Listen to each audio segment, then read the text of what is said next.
Okay. So, once we have the discussion on this ramjet, scramjet and all these who or rather pulse jet.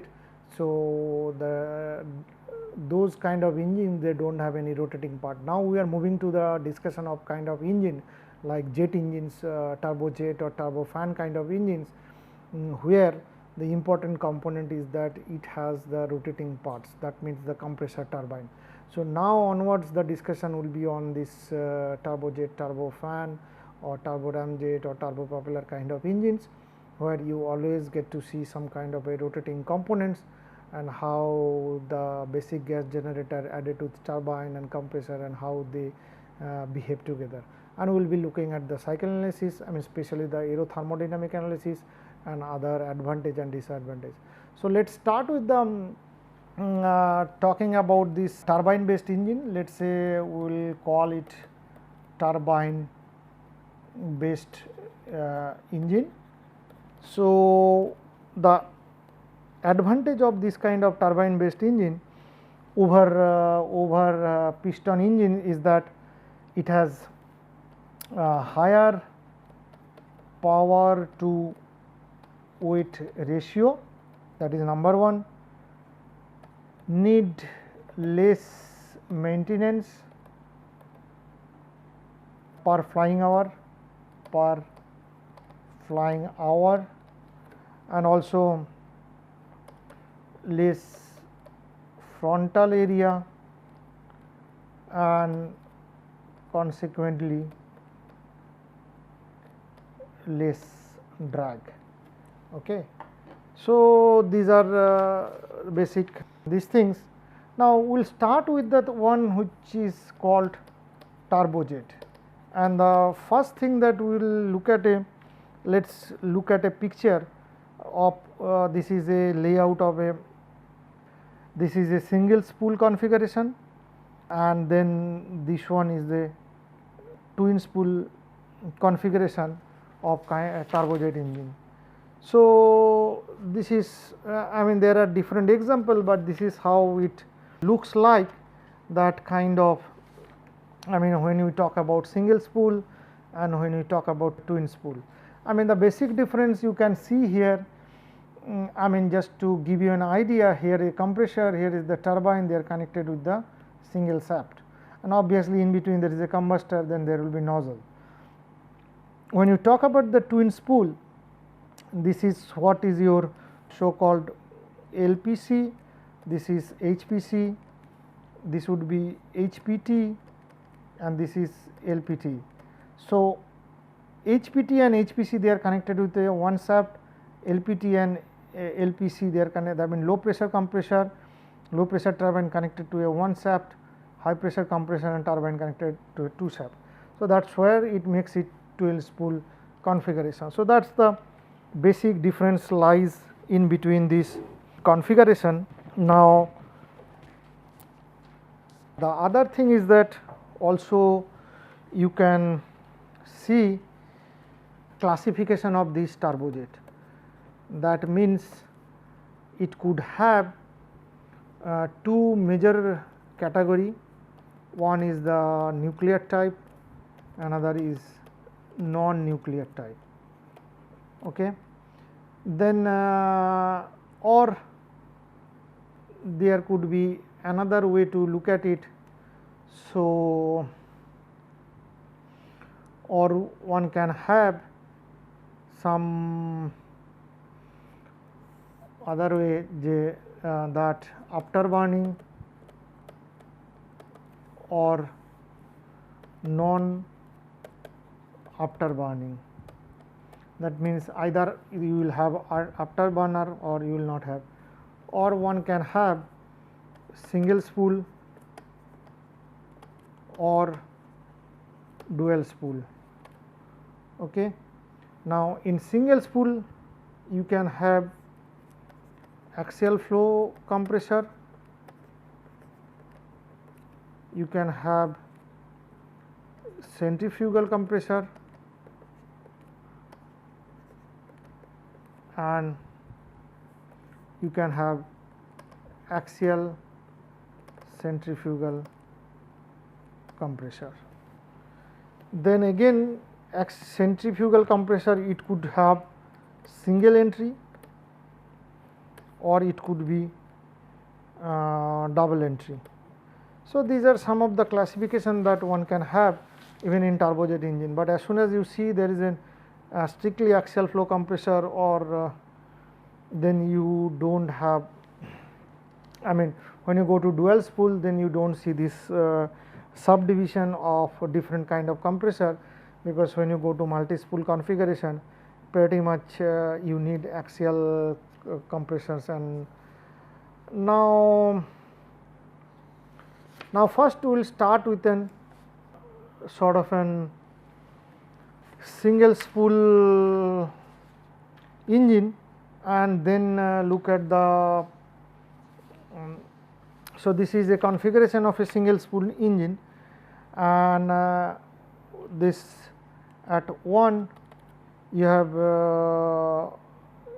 air flows from the first stream. So, this is really far upstream, and then 1 to 2, this is where it is an intake. So, this intake, what happens is that air flows through this inlet or ducting system to the compressor inlet. Since this always considered this to be a diffuser, so the air velocity always decreases. 2 to 3, this is an compression which is done through a dynamic compressor which does this compression. Then 3 to 4, so this is 3 to 4 is your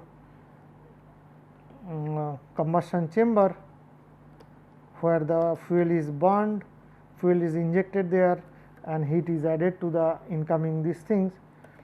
Then this is where the turbine or expansion takes place, where the hot gases which are allowed to pass through the turbine. Then 5 to 6, so this is a afterburner.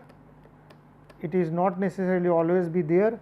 If it is there, then it would be further the mixture gas which comes out of the turbine that can be further heated up and added some more energy. And 6 to 7 is the nozzle again, which accelerate through the nozzle to get the desired. Now, here just to then we can do some of this. Now, few comments which are there, that all components are irreversible, but they are adiabatic except burners. So, the isentropic efficiencies of intake, compressor, turbine and nozzles, this would be considered, that is there. Then like in the diffuser portion of the intake, there would be friction. So, obviously, we need to consider the diffuser efficiency to take into account. Then the compressor also, the compression of the air is the inside the compressor will increase pressure, temperature, and there would be also entropy increase due to irreversibility. So, also compressor efficiency. So, typically the diffuser efficiency let us say vary between 0.9 to 0.7, compressor efficiency vary between 0.85 to 9, that means. Then you have the combustor efficiency is quite high. So, there it would be pretty much 0.97. Then there is a turbine efficiency is also high, and then finally there is an, if there is an afterburner, that also have efficiency high like 0.97, and then finally if you have nozzle efficiency also quite high. So, these are the things which are there. Now, we can draw the TS diagram and then So, we draw the TS diagram, let us say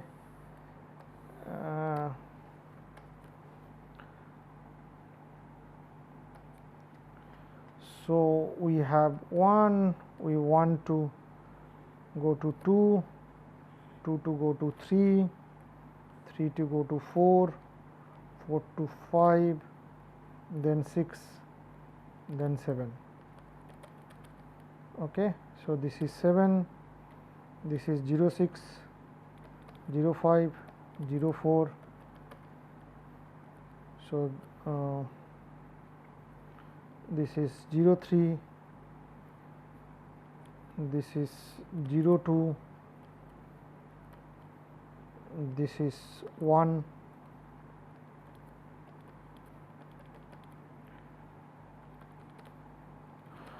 okay. So, this is let us say without afterburner, and this is actual cycle TS diagram, actual cycle TS diagram without afterburner or without afterburner, without AB, or another TS diagram which could be looking like this, where 1 to 2, 2 to 3, 3 to 4, 4 to 5, 5 to 6, and then 7. So, this case, this is 1, this is 2, or 0 2, 0 3, 0 4, this is 0 5, 0 6A, 7A. So, this is an actual cycle with AB. Okay. So, when the afterburner is on or rather operative conditions. So, we will start with let us say intake. So, that is we will start with the intake. Now, so here the air is decelerated, and since the velocity at 2 is assumed to be 0, the deceleration is adiabatic. So, the total and stagnation states at 0 and 1 are equal. So, we can correlate between station A 1 and 2, that T naught 2 is T naught 1 and T naught A, which is T A 1 plus gamma minus 1 by 2 m square. Now, outside the engine, this would be P naught A equals to P A 1 plus gamma minus 1 by 2 m square, which is gamma by gamma minus 1. So, the total pressure which remains constant. Now, there is a pressure recovery within the inlet may be given. So, the R D is P naught 2 by P naught A, and also the efficiency eta D needs to be accounted for, which will give us P naught 2 equals to P A 1 plus eta D gamma C minus 1 by 2 m A square gamma C by gamma C minus 1. So, that is what we will get. From there we will come to compressor. So, that is let us say first 2 is compressor, where compressor it is 2 to 3. So, this is also irreversible adiabatic compression process where it takes place. The isentropic efficiency of the compressor is eta C, there is a pressure ratio let us say pi C, then what we can write P naught 3 is P naught 2 into pi C, and T naught 3 would be T naught 2 into 1 plus pi C gamma C minus 1 by gamma C minus 1 divided by eta C. So, that is what you get in compressor. Now, the third component would be combustion chamber. This is the process between 3 to 4. So, here the fuel is injected, these are atomized, if it is liquid fuel evaporated, and then the ignition takes place. So, the from energy balance equation what we can write here, m dot A plus m dot A Cph T naught 4 equals to m dot A Cpc T naught 3 plus eta B m dot F QR. So, here the temperature at the exit of the combustor is T naught 4, which is going to be the entry to the turbine. This T naught 4 is called the turbine inlet temperature or turbine entry temperature. So, this is important, this temperature what is shown here, this is TIT or TET, turbine entry temperature or turbine inlet temperature, and this guy is essentially to some extent predetermined during the design process, because the turbine material has a limit to withstand the temperature. So, once you know the material of the turbine blade, then you have certain limit of the temperature that you cannot go beyond. That is where it is going to come into the picture and restrict the rest of the operation inside the combustion chamber. And so, one of the important parameter is this turbine inlet temperature, which you can see now this controls the whole design process towards the upstream and the downstream, because turbine blade material has a limit of withstanding the temperature, and that is going to come, and that will limit the exit temperature of the combustor. Accordingly, whatever happens in the combustor and upstream section. So, turbine inlet temperature or TET or TIT, that is one of the design parameter for this gas turbine engine. Okay. Having said that, now we can find out the fuel air ratio and other properties like the pressure at the exit of the combustor, which would be P naught 4, that is P naught 3 minus delta PCC, and so that gives, so P naught 4 would be P naught 3 into 1 minus delta PCC percentage. Now, the fourth one is the turbine.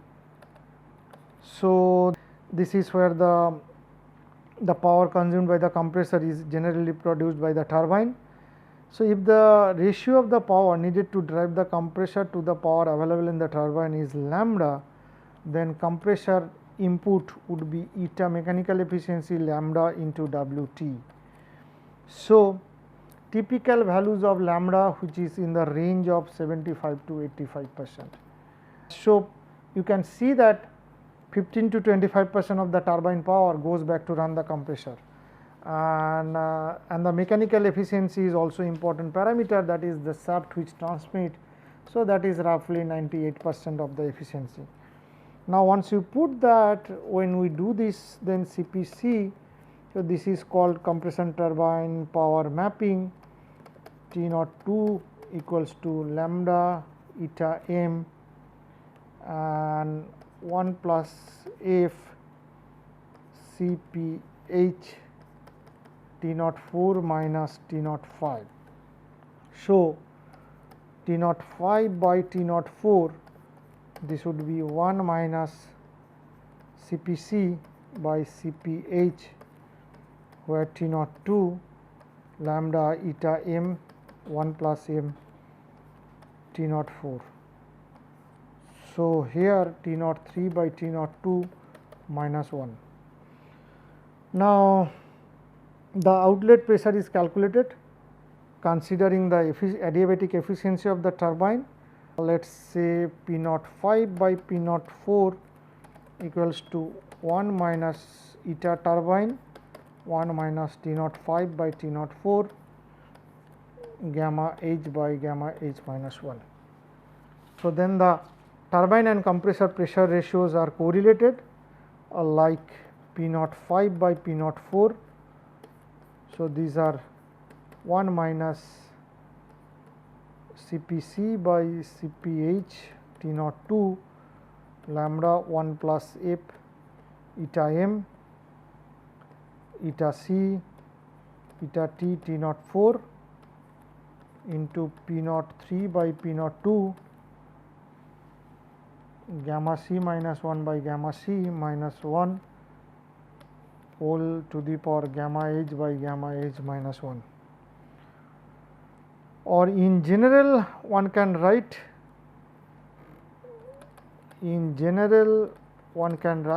pi t is 1 minus a,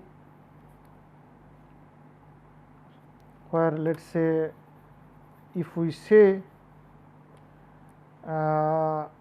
this particular factor is capital A, then we can write pi t equals to 1 minus a pi c gamma c minus 1 gamma c minus 1 gamma h by gamma h minus 1. Okay. So, what we get then? We get p naught 5 by p naught 4 equals to 1 minus say CPC by CPH TA lambda 1 plus f eta m eta c eta t t naught 4 1 plus gamma minus 1 by m square p naught 3 by p naught 2 gamma c by minus 1, this is gamma h by gamma h minus 1. So, this is what we get. Now, the one is AB or afterburner. Now, there could be two cases. So, if the jet engine is within an afterburner, then no work or heat transfer takes place between turbine and the nozzle. So, the stagnation enthalpy remains constant, but if there is a afterburner, the things would be. So, there could be case A without AB, then what we can see that from the T naught 6 would be T naught 5, and then what we will get P naught 6 would be P naught 5 minus delta P AB, or P naught 6 is P naught 5 1 minus delta P AB percentage. Or case B where we have the afterburner, then T naught 6 A would be T max.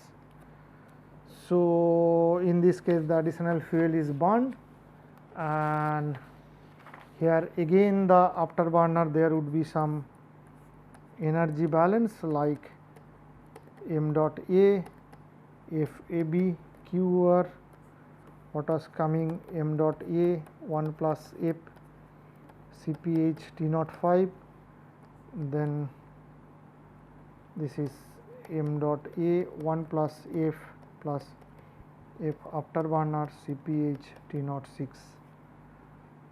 So, this is the amount of extra fuel which is again injected into, but what may possibly happen, the temperature which is going to be afterburner which may be higher than the turbine inlet temperature. The reason for such higher temperature is possible because the extra set of combustion or the takes place. So, but this should not create a lot of trouble as long as the internal body can handle the temperature, because there is no rotating component or turbine attached in that. So, just to complete this portion of the analysis, let us say m dot 6 which would be m dot F plus m dot F afterburner, and conservation of energy would give m dot 5 H naught 5 plus eta AB m dot AB Q R, which is m dot 6 H 6 A. So, what we can write, this m dot 5 h naught 5 plus eta AB m dot AB QR m dot 5 plus m dot CP6A T naught 6A. So, this is 1 plus F CP5 T naught 5 plus eta AB FAB QR, which is 1 plus F plus FAB into CP6A T naught 6A. Now, once we rearrange that, what we will get? F AB equals to 1 plus F CP6A T naught 6A minus CP5 T naught 5, which is eta AB QR minus CP6A T naught 6A. Now, similarly, we will go to the nozzle. Nozzle also will have two different situation. Case A, where without AB. So, if there is without AB, and so first thing one has to check the nozzle for choking by critical pressure, like 1 by 1 plus eta n minus nozzle efficiency by gamma n minus 1 gamma n plus 1 to the power gamma n by gamma n minus 1. So, when the critical pressure is then compared with the ambient pressure. So, if it is greater than or equal to ambient pressure, then the nozzle is choked. So, in that case M7 would be 1. This means the P7 would be Pc, and so T naught 6 by T7 would be gamma n plus 1 by 2, and the exhaust velocity would be root over gamma n at T7. Now, on the other hand, if the ambient pressure is greater than the critical pressure, then the nozzle is unchoked. So, this is a situation where this is choked. If it is unchoked, then the P7 would be P atmospheric, then the V7 would be 2 CPH CPN T naught 6 minus T naught 7. So, which if you write, this would be 2 CPN eta n T naught 6 1 minus Pa by P naught 6 gamma n minus gamma n. So, or other words, it is root over 2 gamma n eta n r T naught 6 divided by gamma n minus 1 minus Pa by P naught 6 gamma n minus gamma. So, this is a situation where this is unchoked. So, every time one has to check whether it is choked or it is unchoked. Similarly, with the case with afterburner also we will look at it, but every time when you will deal with the nozzle, you need to check the critical pressure at the nozzle exit, and you have to make sure or rather find out the condition whether nozzle is choked or unchoked, and accordingly you get the pressure conditions and the temperature which would be used to calculate the exit velocity. So, we will stop the discussion here and continue in the next class.